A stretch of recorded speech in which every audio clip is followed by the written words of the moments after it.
Hello, hello, and welcome to Let's Coach 2023 for today, Thursday, April 6th. I want to welcome you all here today. I'm Nancy Sawyer. I am a life coach that focuses on midlife mastery. I help people to master all things that come up in midlife, whether it's having a divorce, going through a divorce, or losing a parent, becoming an empty nester. There are lots of things that come up in midlife that lead to transitions, that lead to possibilities to reinvent or recreate yourself, recreate your life. So that's what I help people do. I've been through much of that myself and have learned quite a bit along the way. And now I'm a certified coach and I help people do that as well. So thank you for coming today. If this is your first time here, I want to give you a little bit of housekeeping. So if you would like to step up and be coached one-on-one, I'd love to do that with you. There's a function down the bottom that says raise hand. You can raise your hand and I can bring you up. You can turn your camera off. You can turn your camera on. It's up to you. If you're not comfortable with that and you'd like to just leave a question or a comment in the Q&A, you're welcome to do that as well. Just go down to the Q&A, put your comment, put your question, and I'll be glad to address it. So today I wanted to talk about seasons. You know, it's spring now here in the United States, and the flowers are starting to come up out of the ground. The birds are starting to chirp. The weather's warming up. Things are getting, it's different. It's changing. I can feel it. I can feel the energy of it. And I'm thinking about transitions and I'm thinking about seasons. And as I was thinking about this earlier today, I realized I have been saying for the past couple of months, as I've been going through a stressful period of my life, I've been saying, this is the season of life that I'm in. I have a senior in high school who is transitioning out into the next phase of her life. And with that, as a mom, comes a lot of stuff to do. There's forms, there's photos, there's all sorts of award ceremonies and celebrations and wonderful things to celebrate this time. But what is happening for me is I'm a little overwhelmed because there's a lot more on my plate every day to do. And it seems that every day, every time I open up my email, there's another form or photo or video we need to do, or information or invitation to an awards night or a cast party or whatever it is. So I am feeling a lot of overwhelm. And yet I want to be very present. This is a very important time in my daughter's life, also in my life. And so what I've been saying, as I've been talking to friends, coaching friends, and other people about this, I'm saying, I'm acknowledging, I'm feeling a little overwhelmed. There's a lot going on right now. However, this is the season of my life that I am in. So I thought that this would be a good topic for today. What things are happening in your life that are reflective of the season of your life that you're in? You see, life is a very long journey. And as we progress through it, there are different phases. There are different times of our lives. And if I think back to, you know, when I first was married and before I had kids and was working full time and was bringing in a lot of money and had the nice place and seemed to have my weekends free. And that was a really exciting time. Then I had my first child, and boy, did things change. Now I was home with a newborn, completely not ready for that for myself. And that was a really hard time. Things changed. All of a sudden I was home with a newborn. I wasn't quite sure if I was doing everything correctly. As a new mom, I was overtired. I was overwhelmed. And then I had another child 2 years later. And so as the kids grew, then they go off into preschool, and then you can breathe a little bit, like, okay. And then I started going back to work a little bit. And I was working the whole time, but just like part-time, in and out. I've been a business owner for 25 plus years. So it's interesting as I think back now of the seasons of my life that I've been in. And when I think back about the times that have been in my life that have been stressful, felt stressful and overwhelming at the time, when I reflect now, I see that I got through them okay. You know, there were times that seemed pretty sketchy, but I got through them all and I'm here. So I know that I will get through this as well. And now, as a 54-year-old woman, I have the gift of perspective and the gift of wisdom because I know that this is a season of my life. And even though right now I'm stressed out with all the emails and a lot of important decisions to make about the future for my daughter, I know that this is a window of time that I'm in right now. And come 6 months or a year from now, I'm going to be beyond that. So I like to look at my life as seasons, take it as chunks. So I ask you, and put it in the Q&A if you have an answer for me. What's happening in your life right now that is reflective of the season that you're in, that you know isn't going to be happening forever? And this happens a lot in midlife, right? 10 years ago, I was caring for my mom, who was very ill. She was dying of cancer. And that was a very difficult, painful, confusing time. And a really hard time. And I made it through that season as well. I made it through the season of grieving after she passed. I made it through the season of reinventing and learning to live without her in my life, incorporating her into my life in a different way. I made it through the season of having a newborn and being really confused and feeling overwhelmed. I made it through the season of starting to become a runner when I couldn't even run a mile. Now I run half marathons. We can create as we go. And it's important when we're in the times of overwhelm to remember this is not permanent. That's the thing about life. It changes. Things change. Nothing is permanent. And you will know this if you are a parent and you had a newborn, right? When they're newborns, they go through different stages. They're learning and they learn something new. And I remember very clearly, as soon as I figured out their new pattern, their new sleep pattern, their new eating pattern, their new whatever it is. Oh my gosh, they're crawling. As soon as you figure it out, they move on to the next stage and it changes. And you have to relearn all over again. Oh, what's the new thing that's happening? Life is like this. It does not stay static. It does not stay stagnant. Things change. And we have choices here. When it gets overwhelming, when things are confusing, we can go and hide and avoid things and hope that it all goes away. It's not going to. Or we can look at it with curiosity. We can look at it as, hey, this is just something new. I'm going to figure out how to get through this. I'm going to figure out how to manage it. I'm going to figure out how to get through it. We can look at it as an opportunity to grow, to expand what we know.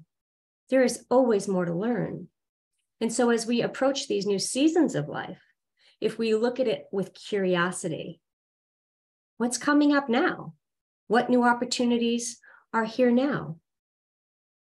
What have I learned in the past that I can apply to what's happening now? I have been thinking about this, and I was thinking about how I love spring, and you've heard of SAD, seasonal affective disorder.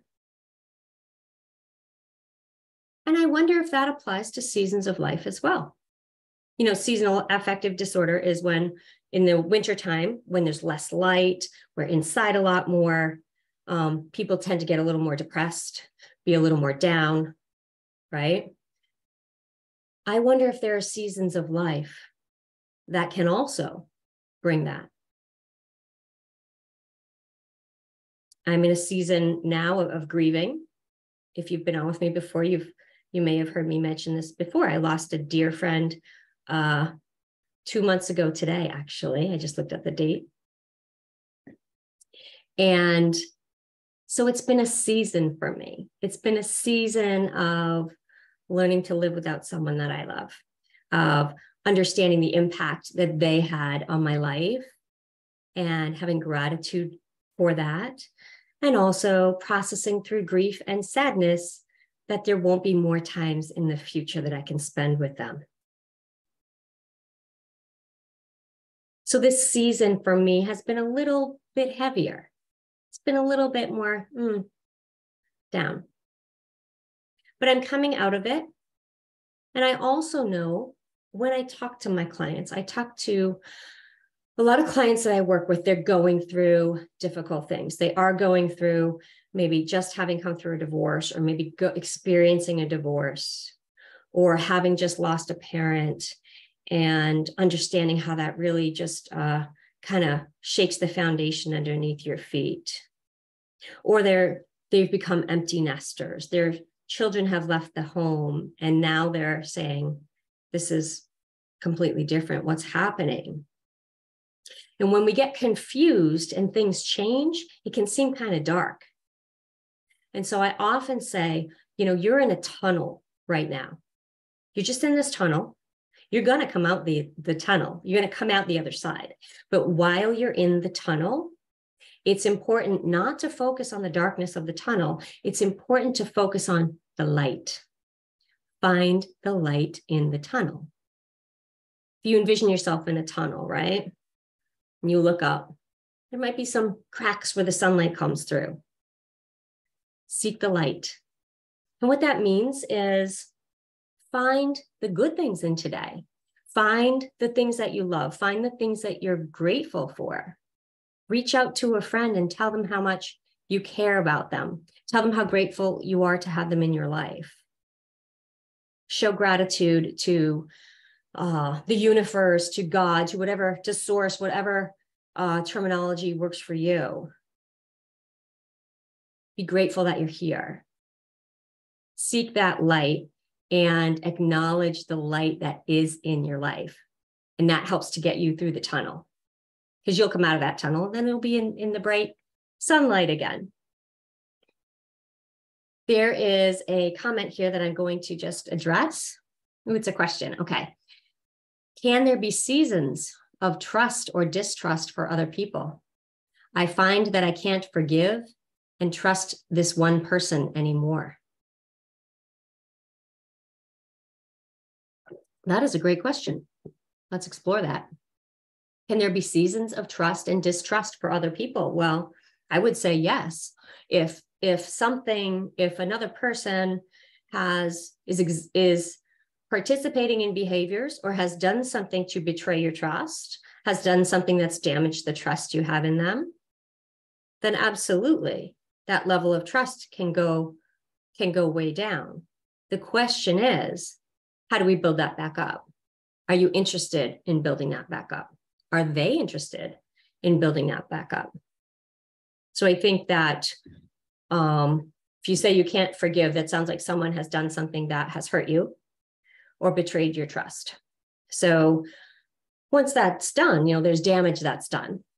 So the question is, how do we address that damage?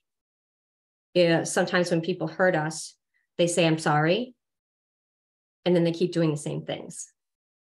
So if that's the case, that's your opportunity to address that with them and say, thank you for your apology. Perhaps you've heard this quote before: the best apology is changed behavior. So if someone apologizes, yet they keep doing the same things that hurt you,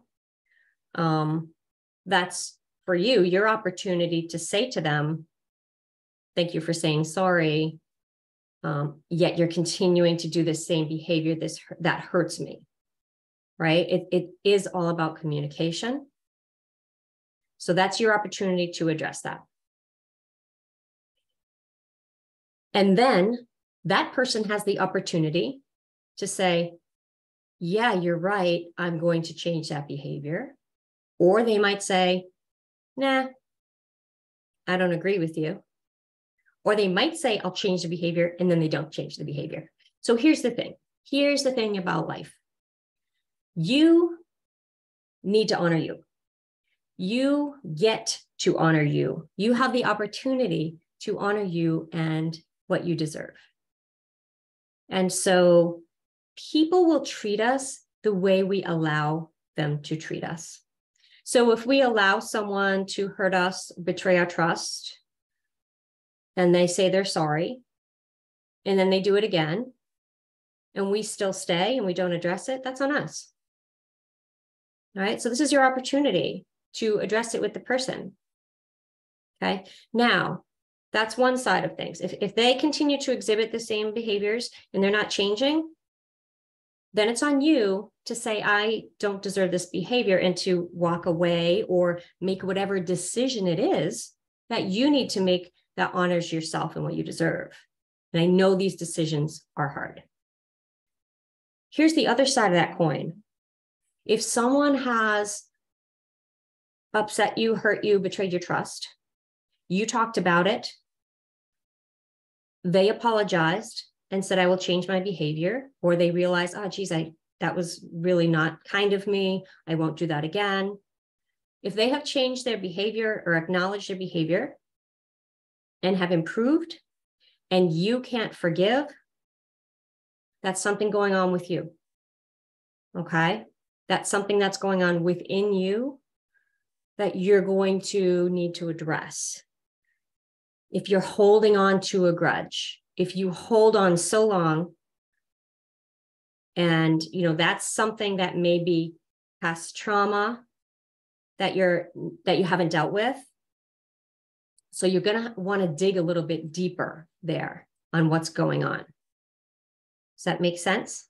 I hope this is clearing it up a little bit. So again, if someone hurts you, I mean, this is life. We're human. We all make mistakes.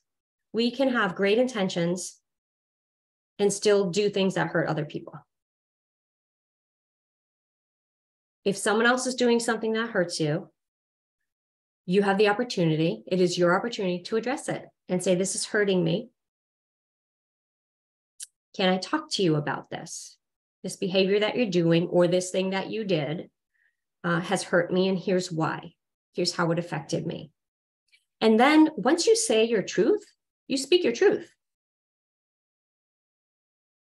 And then they have the opportunity to respond and know that they're bringing with them all their stuff, all their trauma, everything all their conditioning, the way they were raised, all their limiting beliefs. They're bringing that all to the table. You're bringing all that to the table. No wonder it's kind of hard, these relationship things, right? So it's important to not take everything so personally.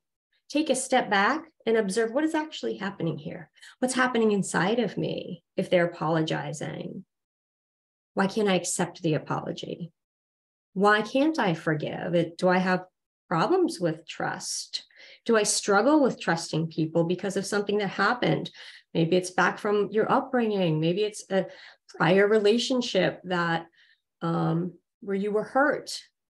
And as a result, you find it difficult to trust people. So if this is where this is where the coaching comes in, right? You have to dig underneath those layers. What's happening? Is it their behavior, or is it my issues with trust? And then we have to do the work, right? So if you realize, gee, I actually struggle to trust people, and this person, they did something that hurt me and they forgave me. And I mean, they said they're sorry, but I just can't forgive them. That's something where you have to dig a little bit deeper for yourself. And that may result in the season of when you're not trusting someone. And that's when you have to ask yourself, why am I not trusting them? Why am I struggling to forgive? Is it something I'm carrying with me from something before? Or is it because they're continuing to do the same behavior? In my own work, personally, I have noticed that when you trust yourself, it's a lot easier to trust other people. Sometimes the root of it all is we don't trust ourselves. This is going a little deep here. But if you're allowing yourself to be treated poorly,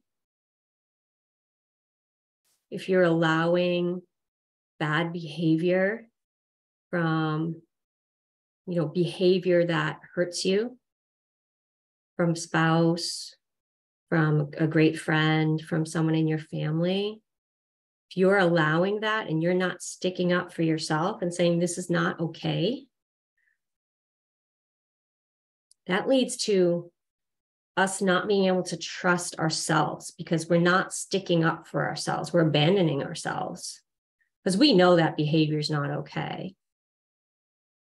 And, if someone, let's just throw it out there, you have a boyfriend and they're cheating on you. You catch them cheating on you and they say, I'm sorry, I won't do it again. And then they do it again. And they say, I'm sorry, I won't do it again. If you stay in that situation and you don't want to be with someone who cheats on you, that's on you. There comes a point where you have to step up and not try to change the other person. Because if this is that person's behavior, and by the way, they may be doing that for any number of reasons. They may be doing that because they're afraid of intimacy in a relationship. They're afraid of getting too close. Maybe they have trust issues. So you don't know why people do behaviors. People participate in behaviors that hurt other people because they are confused, hurt, traumatized themselves. And when we understand that, we have more grace for ourselves and for others. And we're not taking everything personally.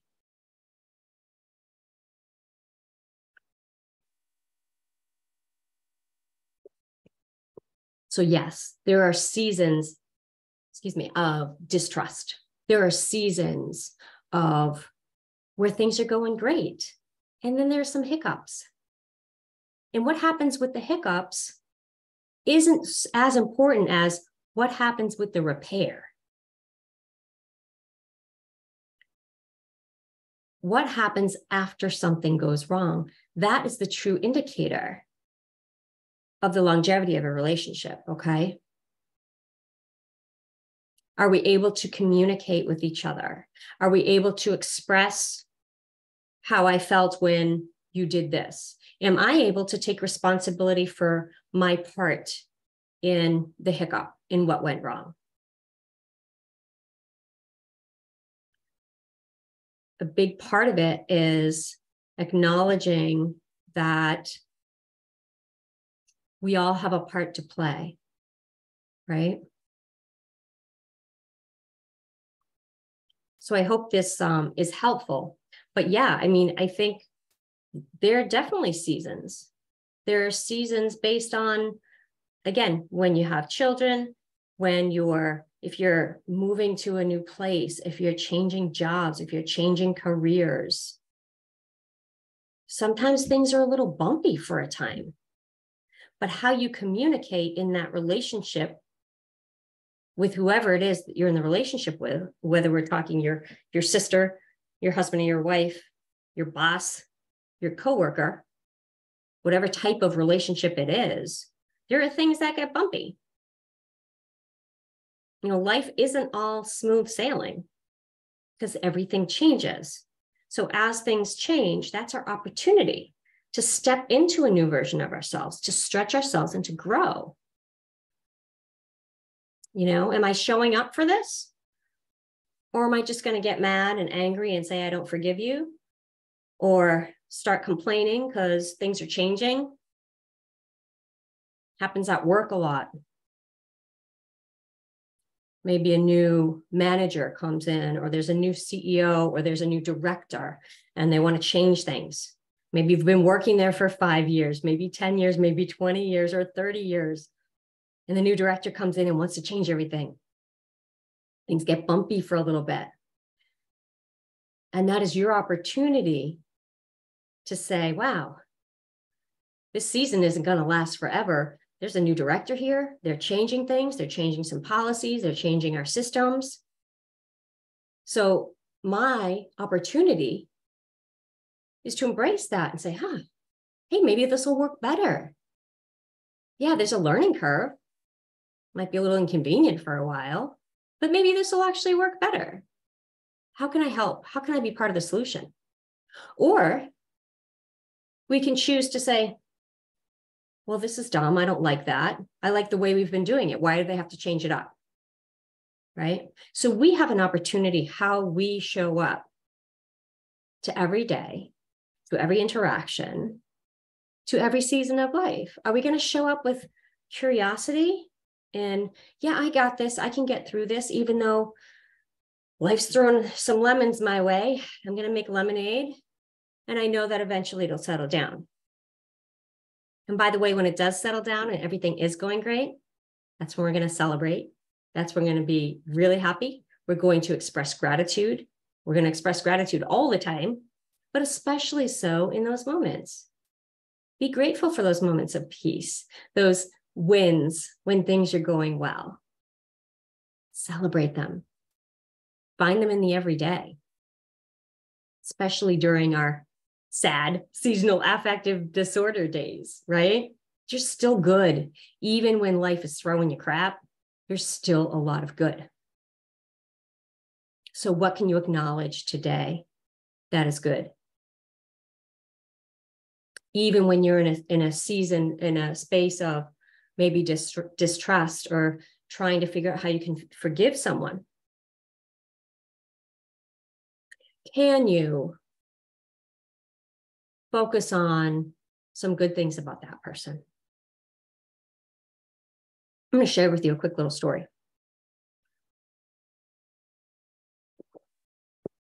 I had a friend several years ago who was turning 50.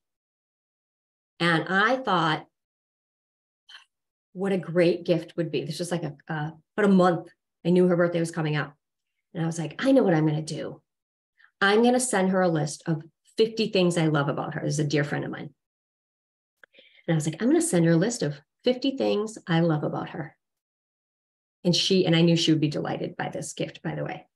But the interesting thing was, over the course of that month, like every day I just kind of, or as I was going through my day, like something else would come up and I kept this list on my phone, right? And I sent a giant long text on her birthday. Here's 50, hi, happy birthday. Here's 50 things I love about you.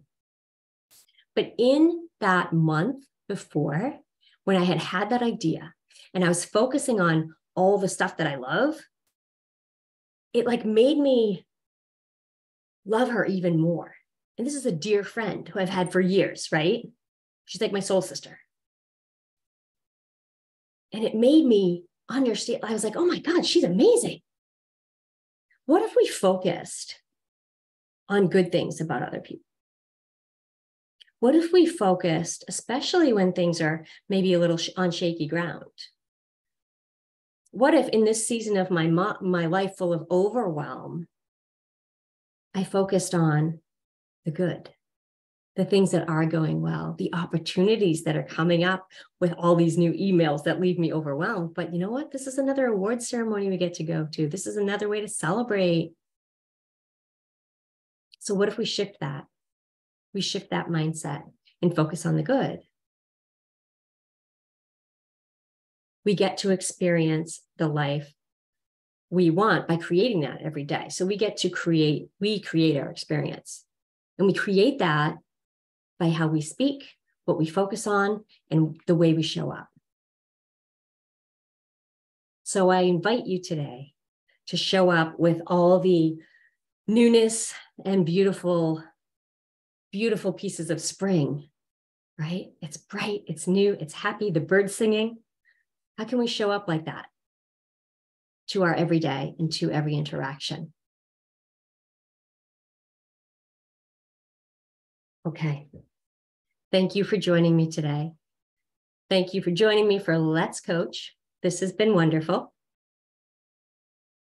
I hope this has been helpful, and I hope that you have a great rest of your day. I'll be here next Thursday again at 1:00. Again, this is Nancy Sawyer, coach helping you to master midlife And I hope to see you again soon. Have a great day.